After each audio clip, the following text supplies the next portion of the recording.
जय हिंद दोस्तों, बहुत बहुत स्वागत है हमारे YouTube चैनल पर। दोस्तों, इनकम टैक्स का जब भी नाम आता है तो पसीने छूट जाते हैं, घबराहट आ जाती है, क्योंकि आप सारे साल तो मेहनत करके कमाई करते हैं और साल के लास्ट में आपको टैक्स देना पड़ता है, तो टेंशन भी होती है और दिल भी दुखता है। ये तो बात हो गई टैक्स की, लेकिन इनकम टैक्स नोटिस का जब नाम आ जाता है तो और भी ज़्यादा टेंशन हो जाती है। तो इनकम टैक्स डिपार्टमेंट आपको कब कब किस किस सेक्शन में नोटिस भेज सकता है, मतलब टोटल जो सेक्शंस हैं हम इस वीडियो में डिस्कस करने वाले हैं, ताकि आपको पता रहे कि कौन से सेक्शन में क्या करने पर कब हमें नोटिस आता है, इस नोटिस के क्या मायने होते हैं, क्या उनके अंदर इन्फॉर्मेशन मांगी जाती है, हमें उन्हें कैसे इन्फॉर्मेशन देनी होती है। तो सारे के सारे सेक्शन दोस्तों इस वीडियो में हम क्लियर करेंगे, डिस्कस करेंगे, ताकि आपको इन्फॉर्मेशन मिल जाए कि जो आयकर विभाग है आपका, इनकम टैक्स ऑफिस, वो कब कब और कैसे कैसे आपको नोटिस भेज सकता है। तो देर ना करते हुए चलिए दोस्तों वीडियो को स्टार्ट करते हैं। तो दोस्तों, इनकम टैक्स के जो नोटिस आते हैं, नोटिस का मतलब होता है सूचना। ऐसा नहीं है कि कोई बॉम्ब फूट गया है, लेकिन ये बहुत ही सीरियस इशू होता है। तो कौन कौन से सेक्शन में कब कब नोटिस आता है, आपको बिल्कुल ध्यान देना है। मैं आपको विश्वास दिलाता हूं कि सारी की सारी इस वीडियो को लास्ट तक देखते हैं तो सारे के सारे सेक्शंस आपको क्लियर हो जाने वाले हैं और आपको कोई भी डाउट नहीं रहने वाला है। तो क्या क्या मेन सेक्शन होते हैं दोस्तों? Section 156, 245, 139(9), 143(1), 143(2), 143(3), 147, 148, 144, 142, 271, 270A, 133(6). इसके अलावा भी बहुत सारे और ऐसे सेक्शन होते हैं जिसमें इनकम टैक्स डिपार्टमेंट नोटिस भेजता है, लेकिन वो आपके ज़्यादा रेलेवेंट नहीं होते हैं। मेन सेक्शन हम इसमें डिस्कस करने वाले हैं। सबसे पहले मैं आपको बताना चाहूँगा दोस्तों, कोई नोटिस आ गया है तो आपको पैनिक नहीं होना है, आपको स्ट्रेस नहीं लेना है, आपको टेंशन नहीं लेनी है। और एक बात और बता दूँ आपको दोस्तों, जब से आपका ये सारा का सारा सिस्टम हुआ है, फेसलेस हुआ है, मतलब कोई भी फेस नहीं है सामने, तो आपको क्या होता है, इनकम टैक्स में जो आपने आईडी बना रखी है, रजिस्ट्रेशन किया है, और वहाँ पर आपने जो मोबाइल नंबर दिया था उस पर एक टेक्स्ट मैसेज किया जाता है कि हमने आपको एक नोटिस इशू किया है, तो आप उस नोटिस को देख लीजिए। दूसरा ऑप्शन होता है दोस्तों, आपको ईमेल के ऊपर ओटीपी आता है जो आपने वहाँ पे ईमेल दी थी। अगर आपके पास इनकम टैक्स में रजिस्ट्रेशन ही नहीं किया है तो ना तो आपका मोबाइल नंबर अपडेट है, ना ईमेल अपडेट है। फिर ये क्या करते हैं दोस्तों, जब आपने पैन अप्लाई किया था तब वहाँ पे अगर आपने ईमेल आईडी दी थी तो उस ईमेल पर भेज देंगे। कई बार आप पैन थर्ड पर्सन से, किसी दुकानदार से, किसी ई मित्र वाले से, ऑनलाइन शॉप वाले से बनवाते हैं, तो उसकी ईमेल पर ही नोटिस चला जाता है। तो आपको तो कुछ नहीं पता होता है, लेकिन आपकी सारी की सारी कार्रवाई चलती रहती है। और उसके बाद में फिजिकली भी एक बार ये आपको लेटर जरूर भेजते हैं किसी भी तरह की कार्रवाई करने के बाद, लेकिन शुरू में आपको ये नोटिस नहीं भेजते हैं। एक दो नोटिस आपके ऑनलाइन आएंगे, उसके बाद में आपको हार्ड कॉपी आती है। तो आप उसको रीड करें, उसको अंडरस्टैंड करें, और कुछ इन्फॉर्मेशन आपको दी है उस नोटिस के अंदर, या आपसे कुछ सूचना उन्होंने मांगी है, और इनकी एक टाइम लिमिट होती है, हर सेक्शन के अंदर अलग अलग होती है। नॉर्मली तो 30 दिन का टाइम दे देते हैं, कई बार आपकी प्रोसीडिंग चल रही होती है तो 7 डेज, 5 डेज, 3 डेज, वो डिपार्टमेंट के ऊपर, इनकम टैक्स ऑफिसर के ऊपर डिपेंड करता है। और आपको टैक्स प्रोफेशनल की भी हेल्प लेनी चाहिए अगर आपको लगता है, वैसे तो आप आजकल पढ़े लिखे हैं, बहुत सारा ज्ञान आपको मिल जाता है, लेकिन फिर भी अगर आपको लगता है कि टैक्स प्रोफेशनल की हेल्प लेनी चाहिए तो आपको जरूर लेनी चाहिए। सबसे ज़्यादा आने वाला नोटिस, हर टैक्स पेयर को ये नोटिस आता है। ये नोटिस नहीं है दोस्तों, ये सिर्फ एक इंटीमेशन है। ये है इंटीमेशन। आप जब भी ये आप देखेंगे तो आपको एक इंटीमेशन अंडर सेक्शन 143(1) लिखा आएगा। और ये नोटिस 3 तरह से आता है दोस्तों। एक तो होता है कि आपकी जो आपने रिटर्न भरी थी वो बिल्कुल ओके है और आपका जो असेसमेंट है वो नील पर हो गया है। एक होता है कि आपका कुछ ज़्यादा टीडीएस वगैरह कट गया था और उसका आपने यहाँ पे रिफंड मांगा था, वो रिफंड आपको हमने दे दिया है। और तीसरा क्या होता है दोस्तों, आपका टैक्स बनता था ज़्यादा और आपने भरा है कम, तो आपकी हमने डिमांड निकाल दी है। तो इन तीनों के ऊपर ये 143(1) होता है। इंटीमेशन है, अगर आपने आईटीआर भरी है तभी आपको 143(1) आएगा, नहीं तो नहीं आएगा कि आपकी आईटीआर प्रोसेस हो चुकी है। तो ये कई बार गुड न्यूज़ भी लेकर आता है टैक्स पेयर के लिए कि आपका इतना रिफंड हमने जारी कर दिया है। ऑलमोस्ट ऑल टैक्स पेयर इसको लेते हैं अगर आपके पास रिफंड है, डिमांड है या नील है। तो ये कंपैरिजन होता है दोस्तों। जब आप इस 143(1) के नोटिस को देखेंगे तो आपके यहाँ पे 2 कॉलम बने होंगे। यहाँ पे लिखा होगा कि आपने क्या रिटर्न में भरा है और हमने क्या इसे माना है। तो ये बिल्कुल आपके दोनों के दोनों सेम होने बहुत ज़रूरी है, नहीं तो आपके लिए चिंता का विषय है। और रिफंड होगा तो आपको पता होगा इंटरेस्ट भी मिलता है आपको दोस्तों 6% पर एनम के हिसाब से, वो भी इसका ब्यौरा इसके अंदर आपको दिया जाएगा। तो इस तरह से 143 के अंदर अगर आपका नील का है तो ओके है, रिफंड है तो ओके है। अगर डिमांड आपको आ चुकी है 143(1) के अंदर तो आप अपनी रिटर्न को अगर रिवाइज कर सकते हैं तो रिवाइज करें, रेक्टिफिकेशन कर सकते हैं तो रेक्टिफाई करें 154 के अंदर, या दोस्तों तो आपको अपनी अपील करनी पड़ेगी। तो इसलिए आपको इस सेक्शन का ज्ञान होना बहुत ज़रूरी है। इस तरह का एक आता है दोस्तों 143(1) के अंदर सूचना, आपको यहाँ पे इस तरह से सूचना दे दी जाएगी कि आपके लिए एक रिफंड निर्धारित हुआ है। हरे रंग में होगा दोस्तों तो ये रिफंड होगा, लाल के अंदर होगा तो डिमांड होगी, और नॉर्मल होता है एक थर्ड कलर तो आपका नॉर्मल नील के अंदर हो जाएगा।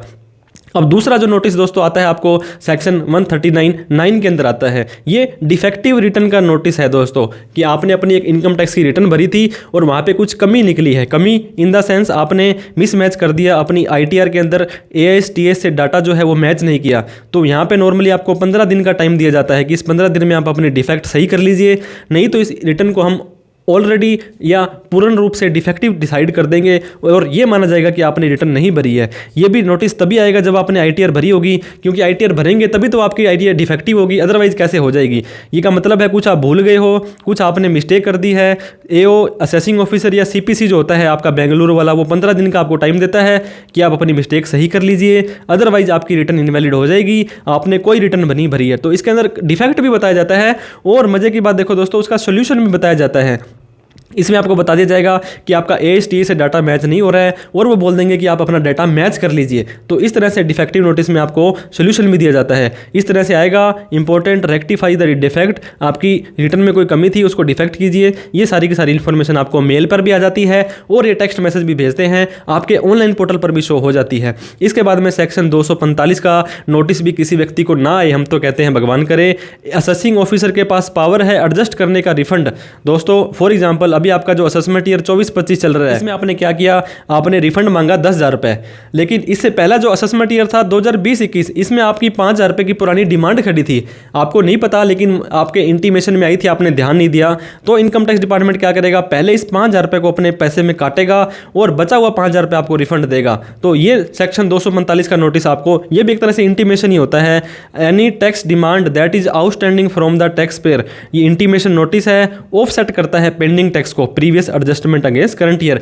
इस साल का आपने रिफंड मांगा, पिछले साल का कोई पैसा डिपार्टमेंट आपसे मांगता था, तो आपको ये एडजस्ट कर दिया जाएगा, और इसकी ये सूचना होती है सेक्शन 245 के नोटिस में आपको भेजी जाती है। सेक्शन 143(2) दोस्तों नोटिस फॉर स्क्रूटनी, अगर 143(3) के अंदर आपकी स्क्रूटनी करनी है, आपकी स्क्रूटनी के अंदर आपको सूचनाएं मांगनी है, तो 143(2) का नोटिस आपको भेजा जाएगा।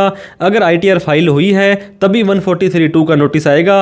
When your ITR selected for details assessment, दोस्तों स्क्रूटनी होती है, आपने पता होगा किसी व्यक्ति ने, जैसे 1000 व्यक्तियों ने, 1 लाख व्यक्तियों ने ITR भरी, तो उसका 1% जो होता है 1000 लोगों को स्क्रूटनी में ले लिया जाता है। ये कैसे लिया जाता है, ये अगर आपने कम इनकम दिखाई, आपने इनकम छुपाई, कम टैक्स पे किया, तो ये आपकी कन्फर्मेशन को, करेक्टनेस को कन्फर्म करने के लिए आप जेन्युइन हैं।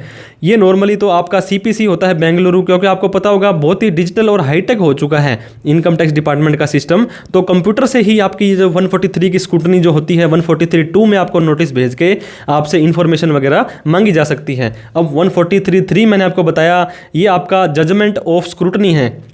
AO को लगेगा कि आपने इनकम कम नहीं दिखाई है, खर्चे ज़्यादा क्लेम नहीं किए हैं। ये नॉर्मली बिजनेसमैन वालों की आती है दोस्तों, जिनकी ITR 3 जाती है ऑडिट के अंदर, या ITR 5 जाती है पार्टनरशिप फर्म वगैरह वालों के लिए। तो on the day of specified in the notice issued और as soon afterward the may be the notice, income tax department hearing देगा, वो बोलेगा कि आप हमारे ऑफिस में पेश होइए, आप एविडेंस लेकर के आइए, ये सबूत लाइए कि आपने इनकम टैक्स में ये खर्चे किए। ये भी दोस्तों आजकल तो फेसलेस हो चुका है। तो आप कोशिश करें कि आप इस चक्कर में ना ही पड़ें, अपनी ITR अपनी ऑडिट बिल्कुल सही तरीके से भरें, ताकि फेसलेस के अंदर कोई अधिकारी नहीं है, उसको सेटिस्फाई करना कई बार बड़ा मुश्किल हो जाता है। इसके बाद में सेक्शन 147 बड़ा ही खतरनाक सेक्शन है दोस्तों। ये कहता है इनकम स्केपिंग असेसमेंट, कि आपका असेसमेंट हम कर रहे हैं, आपने इनकम को चुराया है, चोरी करी है, टैक्स नहीं भरा है। असेसिंग ऑफिसर को लगता है कि सब इन्फॉर्मेशन आपने चार्जेबल थी टैक्स में और आपने नहीं दिखाई है, तो आपका केस रीओपन करेंगे, उसको रीअसेस करेंगे और आपको इनकम टैक्स एक्ट का 147 के अंदर रीअसेसमेंट कर देंगे, फिर आपको टैक्स लगाया जा सकता है। ये बहुत खतरनाक सेक्शन है दोस्तों। जैसे आपने बताया था कि 3 साल असेसमेंट ईयर खत्म होने के बाद या 6 साल खत्म होने के बाद जो भी नोटिस भेजते हैं हमको, नॉन फाइलिंग का नोटिस, वो इसके अंदर आता है 147 में। तो 147 के से पहले आपको 148 का नोटिस आता है। ये देखिए दोस्तों, सेक्शन 148 का जो नोटिस है, ये भी इनकम स्केपिंग असेसमेंट है। ये स्टार्टिंग वाला सेक्शन है और 147 में आप इसको कंक्लूड करते हैं। अगर आपने ITR नहीं भरी है तो नॉन फाइलिंग का नोटिस आएगा। दोस्तों बहुत सारी लिमिट हम हर बार डिस्कस करते हैं। Cash deposit 10 lakh, credit card 10 lakh, FD 10 lakh, कोई प्रॉपर्टी वगैरह खरीदी है उसकी 30 लाख रुपए है, इनसे ज़्यादा ट्रांजैक्शन आप करते हो और आप आईटीआर नहीं भरते हो तो सेक्शन 148 का नोटिस आपको 3 year from the end of the relevant assessment year आ सकता है। मतलब फाइनेंशियल ईयर खत्म होने के 4 साल तक आपको ये नोटिस आ सकता है। एसएफटी की ट्रांजैक्शन एएस टीएस 26 के अंदर आपने को ट्रांजेक्शन किए हैं तो 3 साल से 6 साल तक नोटिस आने के लिए बिल्कुल तैयार रहें अगर आपने नॉन फाइलिंग ऑफ रिटर्न नहीं भरी है। और टैक्स इंटरेस्ट पेनल्टी तो दोस्तों कहना ही क्या, अगर आपने 10 लाख रुपए कैश जमा कराया था तो इसके ऊपर 10 लाख या उससे ज़्यादा तक का टैक्स आपका बन जाता है, क्योंकि इसके अंदर स्पेशल रेट से टैक्स इंटरेस्ट पेनल्टी आपको लगाई जाती है। सेक्शन 142 काफ़ी खतरनाक सेक्शन है, इंक्वायरी बिफोर असेसमेंट। कोई भी असेसमेंट करना है आपको उससे पहले इंक्वायरी करेंगे कि ITR file, if ITR file या नॉन फाइलिंग का नोटिस भेजेंगे, आईटीआर फाइल है, एडिशनल इन्फॉर्मेशन चाहिए एओ को, असेसिंग ऑफिसर को, वो कहेंगे कि रिटर्न फाइल करो या हमें इन्फॉर्मेशन टाइम से प्रोवाइड करो। ऑडिट केस के अंदर आपकी सेल, परचेज, खर्चे, बुक्स ऑफ अकाउंट 142 के अंदर मंगाए जा सकते हैं। सेक्शन 271(1)(c) के अंदर फेलियर टू फर्निश, आपको कोई डॉक्यूमेंट मांगे थे, कोई नोटिस से आपसे कुछ इन्फॉर्मेशन सूचना मांगी थी और आप उसका रिप्लाई नहीं दे पा रहे हैं, आपने चोरी कर ली, आपने टाइम से जवाब नहीं दिया दोस्तों, तो पेनल्टी लगाई जा सकती है 271(1)(c) में। ये आपके 100 से 300% ऑफ टैक्स हो सकती है। अगर 1 लाख रुपए का टैक्स दोस्तों आपने वहाँ पे उसके अंदर था इन्वॉल्वमेंट और आपने रिप्लाई नहीं दिया, फर्निश इन्फॉर्मेशन नहीं दी, तो 1 लाख का 3 लाख रुपए तक की पेनल्टी टैक्स वगैरह के अलावा इस सेक्शन के अंदर आपको लगाई जा सकती है। इसके बाद सेक्शन 270(a) की हम बात कर लेते हैं, penalty for under reporting and miss reporting of income. Assessing officer है या अपील के कमिश्नर हैं या प्रिंसिपल कमिश्नर है, ये जैसा भी है वो अपने प्रोसीडिंग के दौरान उनको लगता है कि इन्होंने किसी पर्सन को अंडर रिपोर्टिंग की है, आपने कम टैक्स बताया है, तो आपको अभी 50% से लेकर के 200% की पेनल्टी सेक्शन 270(a) के अंदर लगाई जा सकती है। सेक्शन 133(6) ये भी एक खतरनाक सेक्शन होता है दोस्तों। ये एक पावर देता है इनकम टैक्स ऑफिसर को कि हम किसी से कुछ भी मांग सकते हैं, हमारी दादागिरी चलने वाली है। तो इनकम टैक्स एक्ट 1961 अलाउ करता है इनकम टैक्स अथॉरिटी को, चाहे वो एओ हो, चाहे वो कमिश्नर हो, किसी को भी हो, ये रेलेवेंट इन्फॉर्मेशन आपकी मांग सकता है इंक्वायरी करने से पहले। फॉर एग्जाम्पल आपने 11 लाख रुपए कैश डिपॉजिट करवाया तो एओ साहब क्या बोलेंगे, ये बोलेंगे बैंक को, हाँ जी भाई साहब मिस्टर ए ने इतने रुपए जमा कराए हैं, इसकी डिटेल दीजिए, इसका हमें स्टेटमेंट दीजिए, और ताकि हम मिस्टर ए से डिटेल के अंदर इन्फॉर्मेशन मांग सकें। तो कोई भी नोटिस इशू करने से पहले आपसे इंक्वायरी करेंगे, आपसे इन्फॉर्मेशन मांगेंगे, और बाद में आप नहीं देते हो दोस्तों, इस बैंक ने सूचना नहीं दी तो इसको भी पेनल्टी लगा सकते हैं। तो 133(6) के अंदर आपने पता होगा आपने कोई फेक डिडक्शन ले ली, किसी थर्ड पर्सन की ट्रांजैक्शंस की आपसे इंफॉर्मेशन मांग सकते हैं। आपने किसी व्यक्ति से कोई ट्रांजैक्शंस किया, 10 लाख रुपए लिए दिए, या फॉर एग्जांपल कोई भी लेन देन किया, तो आपसे भी income tax office income tax notice भेज करके सूचना मांग सकते हैं कि भैया उस बंदे के बारे में हमें सूचना बता, नहीं तो तुझे भी पेनल्टी हम लगा देंगे।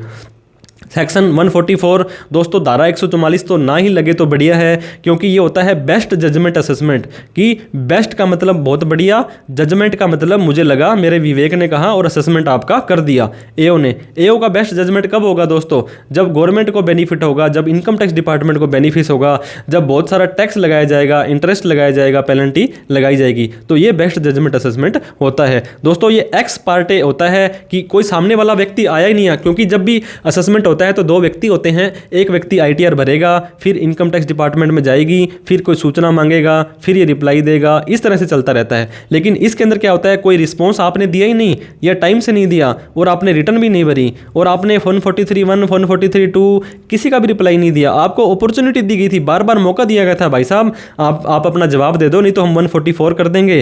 तो क्या करेंगे, आपको असेसिंग, रिफंडेबल, डिमांडेबल जो भी एओ को लगेगा, आपका टीडीएस वीडीएस कटा था तो उसको एडजस्ट कर लेंगे, या हो सकता है आपको रिफंड का भी इशू कर दे या आपकी डिमांड भी निकाल दे। तो मोस्ट ऑफ द केसेस में 144 के अंदर दोस्तों डिमांड ही निकलती है। तो 144 सेक्शन से बचने के लिए कोई भी नोटिस आपको आता है उसको देखें, उसकी क्या रिक्वायरमेंट है उसको समझें, उसका रिप्लाई दें, ताकि आपको 144 के अंदर best judgment assessment, ex parte assessment ना हो। अब सेक्शन 156 का डिमांड नोटिस है दोस्तों, सब कुछ हो जाता है, सारी की सारी घटनाएं, सारा का सारा रायता फैलने के बाद में जो नोटिस आता आता है वो 156 का आता है। 156 का नोटिस आपको ना आए दोस्तों, मैं भगवान से दुआ करता हूँ। जब आपका टैक्स, इंटरेस्ट, पेनल्टी, फाइन, जुर्माना जो भी होता है आपका फाइनल हो जाता है कि हाँ जी भाई साहब आपका ऑर्डर पास हो चुका है, हमने इतने रुपए, फॉर एग्जांपल 144 में आपका बेस्ट जजमेंट असेसमेंट हो गया और आपको 5 लाख रुपए का टैक्स लगा दिया है, तब 156 में आपको नोटिस जारी करेंगे इनकम टैक्स ऑफिसर और वो आपको कहेंगे कि भाई साहब ये डिमांड आप भर दीजिए 30 दिन के अंदर अंदर या जो भी टाइमलाइन होगा। तो सेक्शन 156 का डिमांड दोस्तों अगर आपके पास आ गई है तो आप उसको, अगर करेक्ट है तो उसको आप चालान भरें और उसको पे कर दें। अगर पार्शली करेक्ट है, आधी सच्ची है आधी झूठी है, तो आप उसके अंदर आप एडजस्टमेंट करें। अगर आप डिसएग्री हो तो आपको क्या करना पड़ेगा दोस्तों, अपील करनी पड़ेगी, आपको वहाँ पे बताना पड़ेगा अगले ऑफिसर को, क्योंकि उस ऑफिसर ने तो अपना काम कर दिया है, एओ ने अपना काम कर दिया है। अब आपको सीआईटी अपील्स में जाना पड़ेगा और उन्हें बताना पड़ेगा ये सेक्शन 156 मेरे ऊपर गलत लगा दिया है, असेसमेंट गलत हो गया है, और वो भी एक टाइम लिमिट के अंदर ही होता है। तो दोस्तों 156 के अंदर मैंने आपको बताया डिमांड आपने पे कर दी है, आपकी रिड्यूस कर दी है, अपील में चली गई है या इस तरह से रेक्टिफिकेशन में लगा दी है, जो भी आपके ऊपर एप्लीकेबल होता है धारा 156 का रिप्लाई आप जरूर करें। इस तरह से दोस्तों मैं आपको बताना चाहूँगा कि सेक्शन 156 का नोटिस इस तरह से आता है, थोड़ा सा ब्लर हो सकता है। इनकम टैक्स का सेक्शन 156 है, ये कहता है कि आपको असेसमेंट ईयर 22-23 के लिए 35,80,000 रुपये का टैक्स बना दिया गया है और इसको आप भर दीजिए। तो धारा 156 का नोटिस तो दोस्तों सबसे ज़्यादा खतरनाक होता है। आशा करता हूँ वीडियो आपको अच्छी लगी हो तो इसे प्लीज़ लाइक करें। अभी तक हमें सब्सक्राइब नहीं किया तो प्लीज़ कर लें दोस्तों, सब्सक्राइब करने का कोई पैसा नहीं लगता है और इस तरह की इन्फॉर्मेटिव वीडियो हम आपके लिए लाते रहते हैं। इस वीडियो को दोस्तों उन सभी लोगों में शेयर करें जो चाहते थे कि हमें भी इनकम टैक्स के नोटिसों के बारे में पता हो कि कौन से सेक्शन में कब नोटिस आ सकता है। कोई डाउट, क्वेरी, क्वेश्चन हो दोस्तों, वीडियो अच्छी लगी हो, बुरी लगी हो, जैसी भी लगी हो, आप कमेंट करके जरूर बताया करें ताकि हमारा हौसला बढ़ता रहे। और वीडियो देखने के लिए बहुत बहुत धन्यवाद। Thank you so much. जय हिंद, जय भारत।